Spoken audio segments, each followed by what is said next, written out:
met her in the fall. He took her to a movie,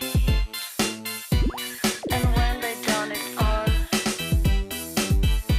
he took. Hello and welcome to the Fabulous Picture Show. I'm Amanda Palmer. For this week's Q&A, we're joined by director Erika Henikova, whose documentary Matchmaking Mayor follows a retired general who tries to commandeer his residents into romance. Dobrý deň, vážení Amorčania. This funny yet touching film sees the villagers resist the mayor's subtle attempts at matchmaking. Je to léto, možno, že by sa prebudili hormóny. We have shock revelations in the Q&A from director Erika Henikova. Communism was fun. In the 60s, 70s, 80s, there was a party every week. Also on the show, the producer who helped launch the careers of Jack Nicholson, Robert De Niro and William Shatner, but is best known for stuff like this. Is it over yet? But first, we go behind the scenes on the first ever feature film made in the newest country in the world, South Sudan.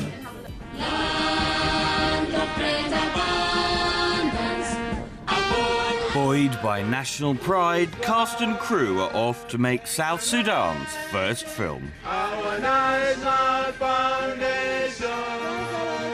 It's the culmination of a long struggle with film production and politics.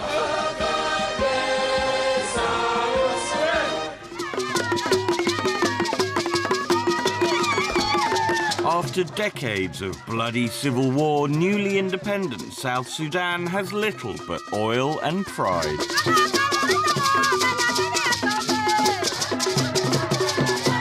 So Martin Clement knows making his first film isn't going to be easy. Until recently, the new capital, Juba, was just a small rural town.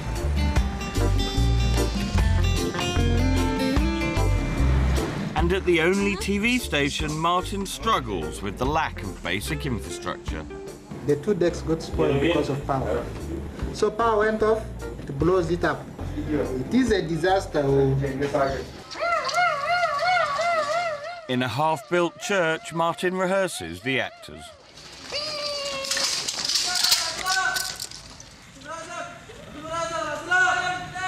Guns are used widely in South Sudan.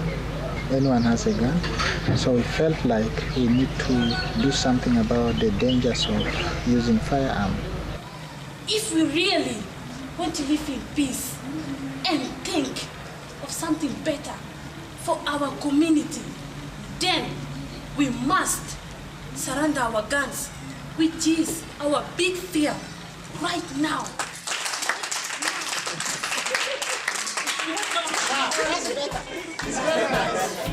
Okay. You are going to take this one, huh? They look cute.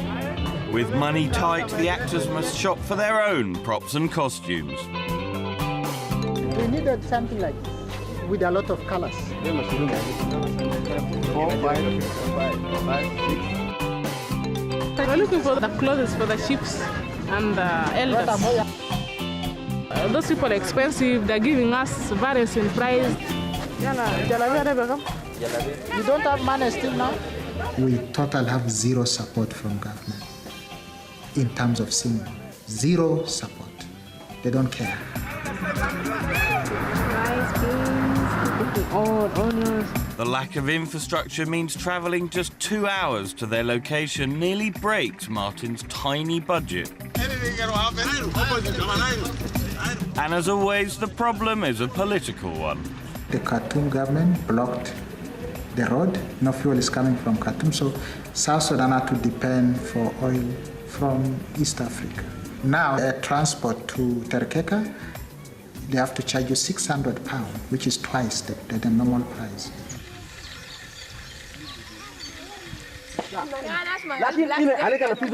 Despite the difficulties the new country faces, no one regrets their independence. زمان goes دخل في جنوب السودان that's when بقى الجنوبيين إنه عربات إنه أي حاجة لكن زمان كان goes ما في.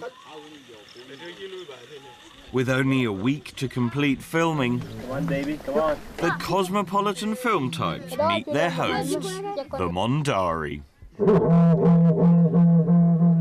I've never met a Mondari. I normally see them on the street, but I've never gone to their place to know that's how Mondaris look like, and that's how they stay in a cattle camp. Feared as dangerous warriors, today they're working as makeup artists.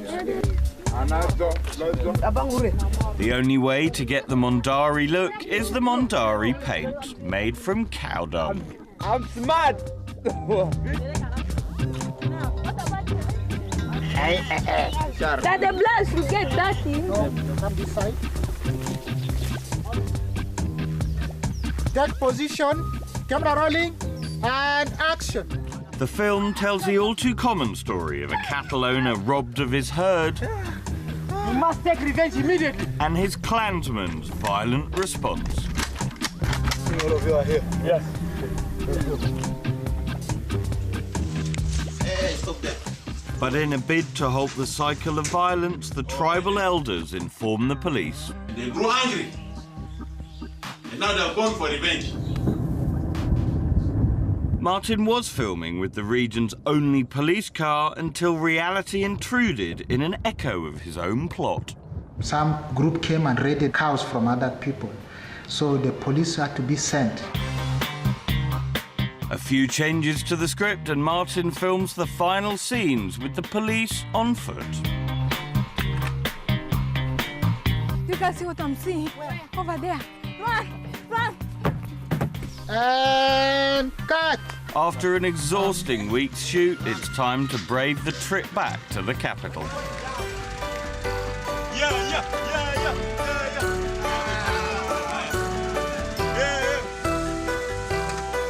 But the unmade dirt roads don't handle rain well.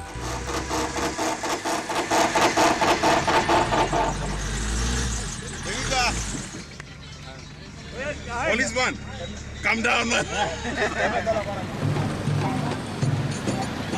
Back in Juba, Martin prepares for the film's premiere. But with no cinemas, it'll have to be shown on the country's one TV station. As a filmmaker, I've got stories about corrupt officials. Now, if I'm to do that story, like let me talk about corruption, no one will ever screen it out. Why? Because we have got one television in South Sudan that is government stationed. His first film ends with the arrest of the cattle thieves. But for South Sudan's film industry, it's merely the beginning. We are just starting. It's like a child who's born, trying to crawl and getting up. So I think it's a good start. On your knees! On your knees! On your knees!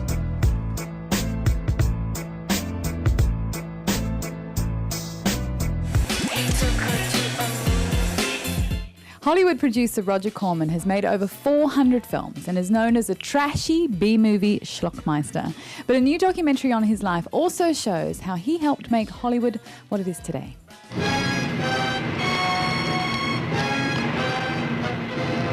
He gave the world Attack of the Crab Monsters.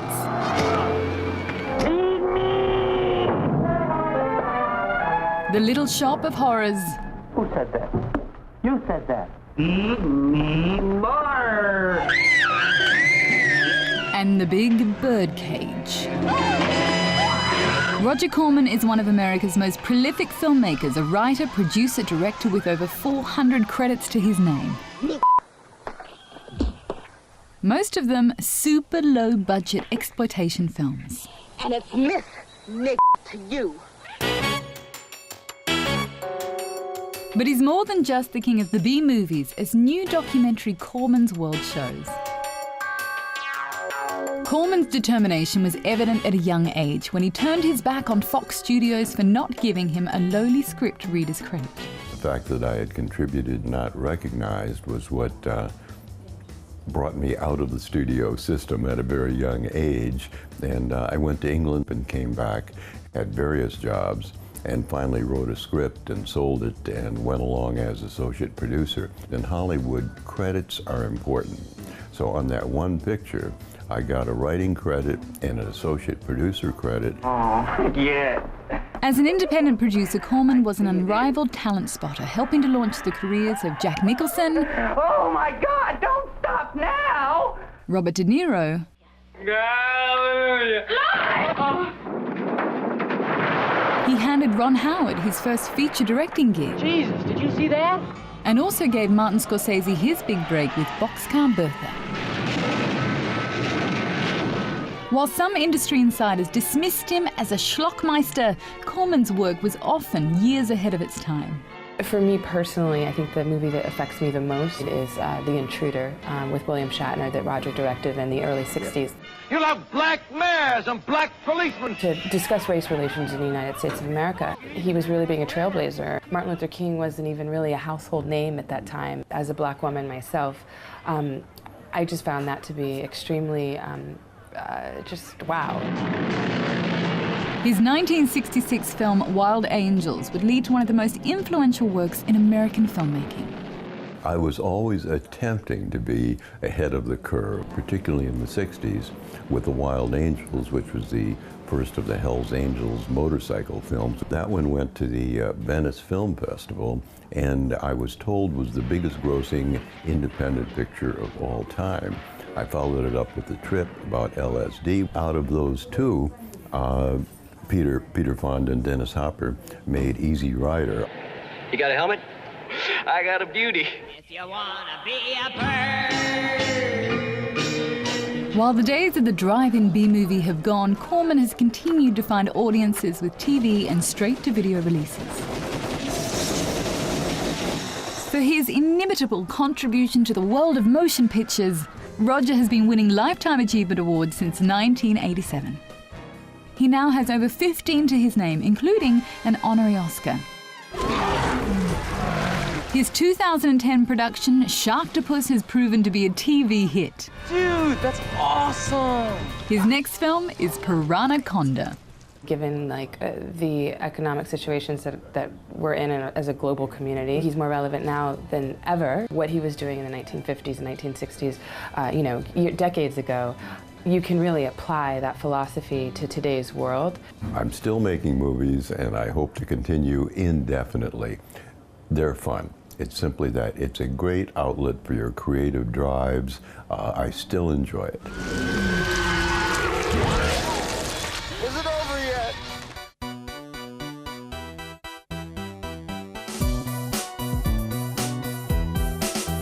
Hi everybody, welcome to this screening and this Q&A with Erika Henikova and the film The Matchmaking Mayor. Now Erika, when you thought about making this film, you needed a bit of matchmaking maybe? Yes. I was 30 and I was single for the first time in my life. Also, I was in a period of my life when I was thinking about the new film. And I didn't know how to handle to be single when you are 30 for the first time. So I started researches for a film about singles in a city. And it ended like a film, it's in the village. Utekaj. Utekaj. Utekaj. Kade ľahšie. Rozumieš? Poslucha. No. When Josef Gajdoš was elected mayor of the Slovak village of Zemplinské Hamre, he introduced better roads, jobs and even a swimming pool. But the former army general's biggest problem was the dearth of young families, so he offered cash for villagers to couple up and procreate. Tuto dievčina pekná, blondína, krásna, adeptka na výdaj, nič. When that failed, he and his assistant adopted a more hands-on approach. Je to léto, možno, že by sa prebudili hormóny. A minutely planned singles ball. Tak akože oficiálne, ešte raz, hej, tú pozvánku, už som ju aj pokrčila. The Matchmaking Mayor's targets include Monica, a devout Christian who lives with her mum. To je ložnica, tu spím ja a tu spí moja mama. Mechanic Jancho, who's already in a loving relationship with his cars. Ma baví pracovať, hej, že okolo aut také oblasti, no a tak potom niekedy preháňam, no. And DIY enthusiast Giorgio, who can't wait to settle down. No a tady sú tie dve fľašky, čo som ti spomínal, že Vypijem mi so svojou nevestkou. But behind Czech director Erika Henníková's charming story and quirky characters lurk more serious issues. Pani Ogurčáková, a chtěla byste, aby se Jančo oženil? No tak nechcela by som, tak ani jej nechcem zomrieť, dokedy sa neožení. In 1993, when Czechoslovakia divided, having cast off communism 3 years before, individualism gathered momentum in both new countries and divorce and solitary living became more common, contributing to the sense of loneliness which creeps into the film.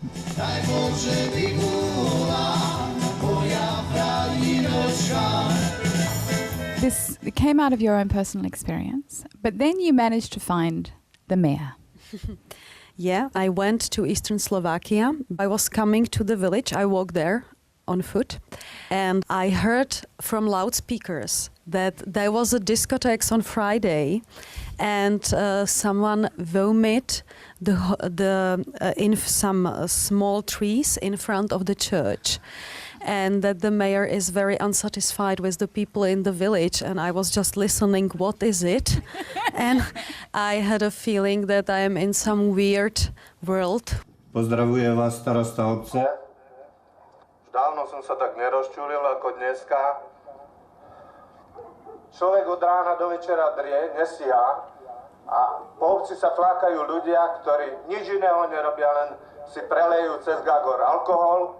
So I visited the mayor and I told him that I have an idea to make a film about singles. His eyes light up. Yes, and I got 2 hours lecture about how is it important to have children in life. Bohužiaľ, tie obce sú dneska v takej situácii, že doslova do písmena vymierajú.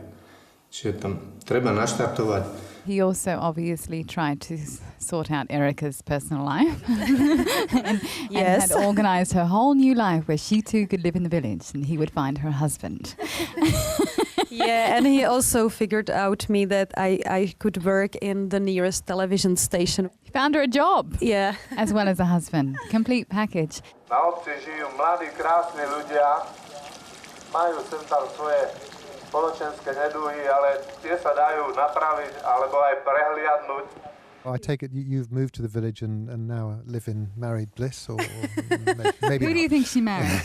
Let's have a guess. Which one from the film? I'm not gonna, what I wanted to ask you about was the PA system. The mayor was brilliant, but the PA system, that topped it almost. Is that a feature of small places like that in Slovakia? It was during the communist time, everywhere in Czech and Slovak Republic, and as I know also in Poland and Germany, Eastern Germany. It started in 50s. The mayor and some collective farming systems, they were using it as a tool to inform inhabitants. And now it stayed in every villages, but in Slovakia, as you have seen, the mayor is really using it like this. He's using it almost every day, and he's saying everything to the loudspeakers. For example, when he saw someone in the pub who should be at home with his child, for example. So it was very much a part of normal life to have PA systems in these villages. Yeah, it is normal. But he was just using it perhaps in ways that not everybody agreed. Pretože slovenská komunita vymrie, ak sa nebudeme starať o demografický vývoj. On to hlási horšie, jak Fáram. Fáram tak nehlási, jak on, lebo on všetko vidí, tá všetko hlási. How did people meet each other before? Say 30 years ago. During the communist time, in every village you had some, for example, you have a sport club, then you have a fire brigade, then you had for example, hunters, and these people were really connected together, and also they were working for the community. And now everybody is really interested in private lives, so it's about some collapsing of these social things in the village. You make a good point, though. I think how do people meet each other? Erika will say, 30 years ago, particularly under communism, the economic situation was different. Their parents got married because it was easier to get a house. Parents of our 30-old singles, they also said that in 60s, 70s, 80s, during the communist time, there was a party every week, and you had a possibility to find someone to marry. and this collapsed after 90s. Yeah, because people are more concentrated on their personal lives. And so, for example, in Zemplínské Hamre, there is only this very strange discotheque, which you have seen in the film, which is visited by 15, 16 years old people. And then when you are 30 and single, you have no place to go.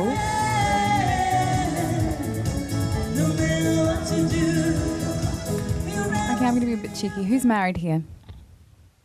Come on. Who is a couple here? Show me the couples. What advice would you give to young couples? Or couples who are 35? I am full of interest in social activities that bring people together. I think table tennis is a great thing to do. And these people need a bit more activity in their lives. They need to be a bit more dynamic. They all seem a bit too happy to lie on the sofa watching TV. Hej, to ještě lepsze funguje jak tej blondynkę, nie? Ten vzťah. We actually met through cycling, and I think they should all get on their bikes and start. How long have you two been together? 2 years. We met over cheese sandwich. Cheese sandwiches! I was delivering sandwiches, and that's how we met. We've been together ever since. We haven't been apart since that cheese sandwich. Wow. Being married is great. Tricia and I have been married now just for 15 years, but prior to that, I was married for 34 years before I was widowed, and Tricia was married for 24 years before she was widowed, and we both thought being married is so great, and we were very, very lucky when we found each other.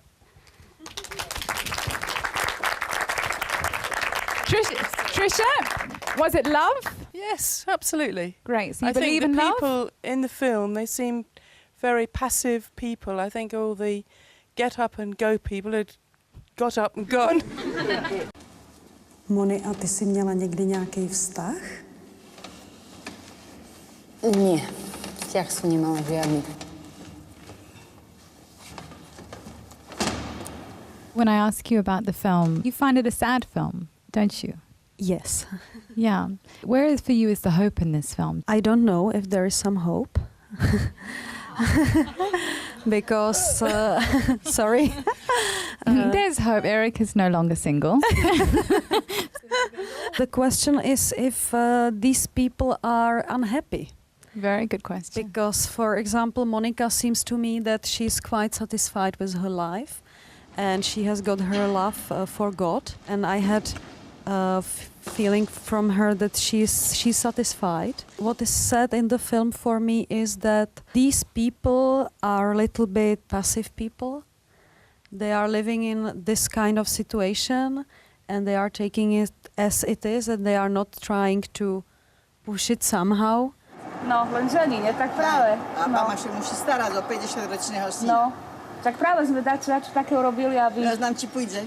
Tak treba ho presvedčiť, no. Ja, by si na mňa nakričal, Majro. There's, as has been said, quite a lot of bleakness in there, but the hope, which I found, was it holds up a wonderful mirror to, well, for me personally, being 36 years old and still single, about the passivity issue. And it's just sort of, it's seeing myself reflected back and, oh yes, I've been guilty of doing that, and oh, what will be, and not doing anything about it.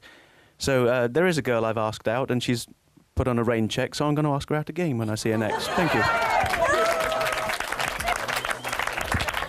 Thank you, everybody, and thank you for supporting this filmmaker. Thank you very much, Erica. Thank you for your questions.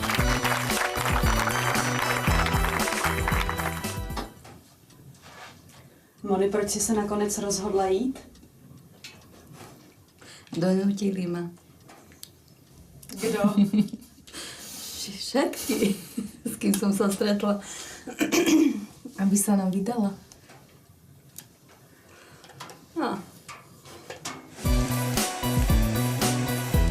Well, that's it for this fabulous picture show, and I think we've solved the problem. If you want to be a married couple or in love, cycling, what else was there? Cheese sandwiches. Ping pong. Ping pong. What do you think? Do you think the mayor will buy this? We will see, but definitely I will recommend it to him. Thank you so much for joining us. Thank you for inviting me. Thank you very much for joining us as well. Take care. Jo, znám, jak napecali život.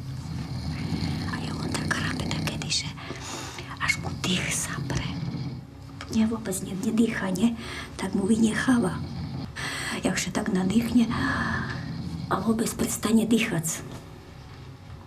Raz prestane, no to i prestane. On a scale of 1 to 10, how would you rate this film and why? I'd give it 8 out of 10. 7. Maybe 7 out of 10. Definitely good character development because you got to see the personalities of each character. I thought there was a hint of sadness about it, the subject matter. Humorous, it was interesting, it was intriguing. The character, the mayor, was fantastic. But he was very preaching. It gave a really nice insight into non-urban life in another country.